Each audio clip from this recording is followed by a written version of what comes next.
Muito bom dia a todos os pastores, obreiros, você auxiliar de pastor, colaborador. Eu quero dar continuidade à nossa meditação na primeira epístola de João, capítulo 2, paramos no versículo 6, quando diz: aquele que diz que estar nele, Jesus, também deve andar como ele andou. Mas no versículo 7, ele fala: irmãos, não vos escrevo mandamento novo, mas o mandamento antigo, que desde o princípio tiveste. Este mandamento antigo é a palavra que desde o princípio ouviste. Quer dizer, toda a palavra de Deus é um mandamento. Você e eu temos que ver toda a palavra de Deus, de Gênesis a Apocalipse, como um mandamento, instrução que nos liberta, que nos realiza e que nos protege. É isso que faz a palavra de Deus. A obediência à palavra de Deus tem o poder de libertar, de realizar e de proteger. Quando você a recebe como mandamento, não como uma sugestão. Se você gostar, se você concordar, se você entender tudo, então você pratica. Ou não. Não é isso. O que o Espírito Santo está falando aqui através de João é que ele não deu nem os discípulos, nenhum dos apóstolos, nenhum mandamento novo, mas que praticavam aquilo que havia sido já revelado e ensinado pelo Senhor Jesus. Eu quero fazer uma oração antes de continuar essa meditação. Espírito Santo, tome em tuas mãos a nossa vida e abençoe esta meditação para que o fraco seja fortalecido, o desorientado seja orientado. E esta pessoa seja confortada com o teu cuidado, com o teu amparo, com a tua instrução que fortalece o fraco, anima o desanimado, alegra o triste. Inclusive, meu Deus, se há alguém agora nesta reunião dos obreiros com dor, com um mal-estar, ansiedade, irritação, tristeza, que agora saia, desapareça. Eu vou pedir a você para respirar profundo. Respire. Seja livre, curado, agora, fortalecido para dar o seu melhor para Deus, através da sua meditação, através da sua vida como oferta viva no altar certo, no altar do Deus vivo. E você que concorda, diga amém. Graças a Deus. Veja aí no versículo 8. Outra vez vos escrevo um mandamento. Aí agora ele fala novo, que é verdadeiro nele e em vós, porque não vão passando as trevas, as trevas e já a verdadeira luz ilumina. Então João aqui ele está falando, primeiramente ele diz, olha, eu não estou escrevendo nenhum mandamento novo, mas o mandamento antigo, que desde o princípio tiveste, que a gente aprendeu, como já foi falado aqui. Aí no versículo 8 ele diz, olha, outra vez vos escrevo um mandamento novo. Ele falou que não estava dando nenhum mandamento e agora um mandamento novo. Ele está falando aqui, ele não está se contradizendo, ele está falando que o que ele está sendo inspirado a escrever é de Deus e que deve ser aceito e praticado por nós, que nos intitulamos também de Deus. Ele fala assim, olha, que é verdadeiro nele e em vós. Quando nós somos verdadeiros em Jesus, Jesus também fica em evidência em nós, por meio do nosso caráter, por meio da nossa vida, que reflete a glória, a justiça, a misericórdia e a fé nesse Deus que nos faz independentes de pessoas, de circunstâncias, de lugares, serem favoráveis ou não. A gente guarda a nossa fé, a gente guarda a nossa comunhão, a nossa salvação. E ele diz, porque vão passando as trevas estão passando, coisas ruins estão acontecendo, e que digam os nossos amigos, aqueles que estão trabalhando, né, e exercendo autoridade na administração, como também na política, eles sofrem muita pressão, perseguição, tentações, uma vez que eles não estão tempo integral no altar. Espiritualmente sim, constantemente no altar nós estamos. Esteja você dirigindo em casa, no seu trabalho, na universidade, na sua empresa, a exemplo dos bispos e dos pastores que estão se deixando usar por Deus para fazer valer os nossos direitos como cidadão e como cristão. Ele diz aqui, olha, As trevas vão passando e já a verdadeira luz ilumina. Deus tem iluminado a muitos, dado entendimento, coragem e sabedoria para lutar por aquilo que pertence à luz, que é a justiça, que é a verdade, que é a união, que é a prosperidade, a saúde, no sentido nacional, como público me refiro, seja a saúde pública, a segurança pública e etc.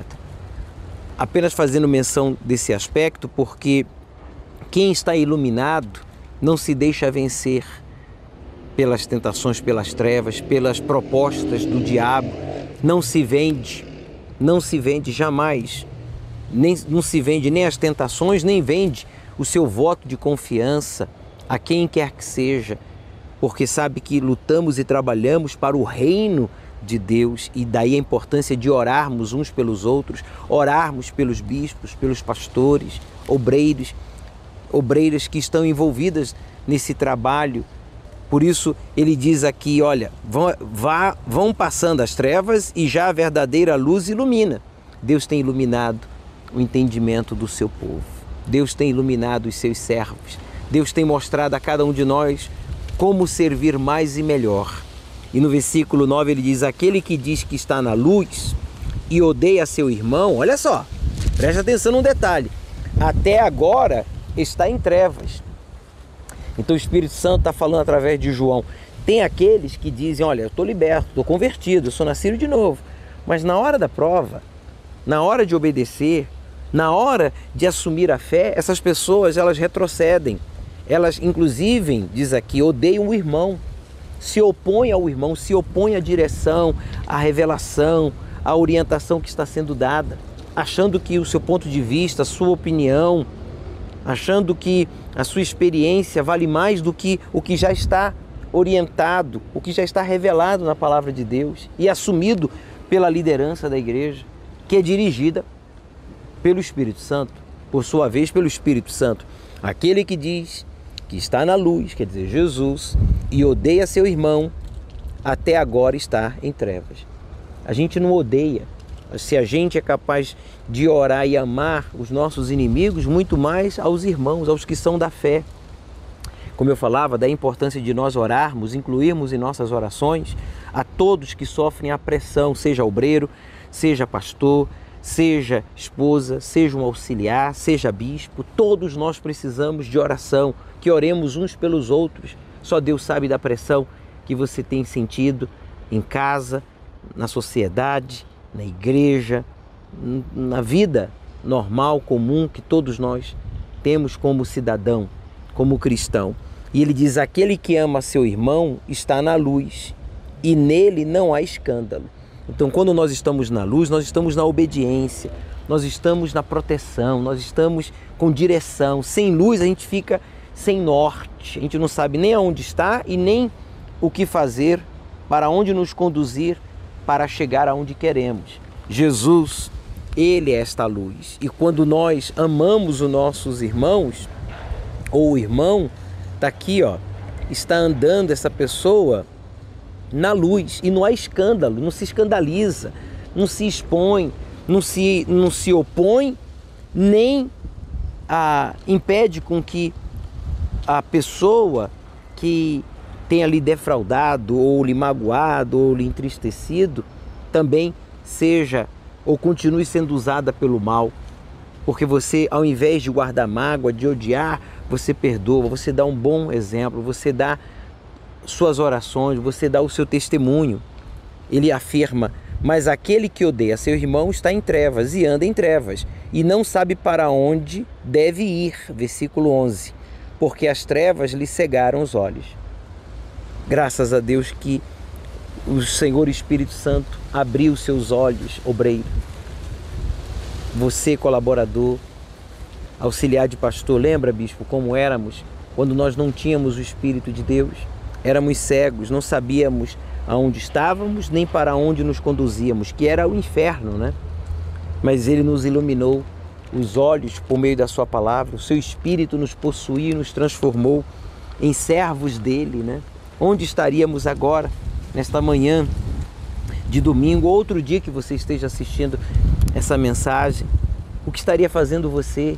Como estaria? Onde estaria?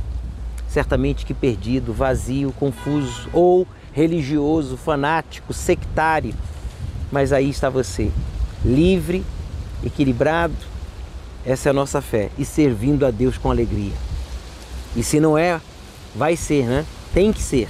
Inclusive hoje, com a Santa Ceia, com o batismo nas águas, com com a Bíblia Sagrada, com os propósitos que nós temos na igreja, que são tantos, oportunidades para você mudar esta situação.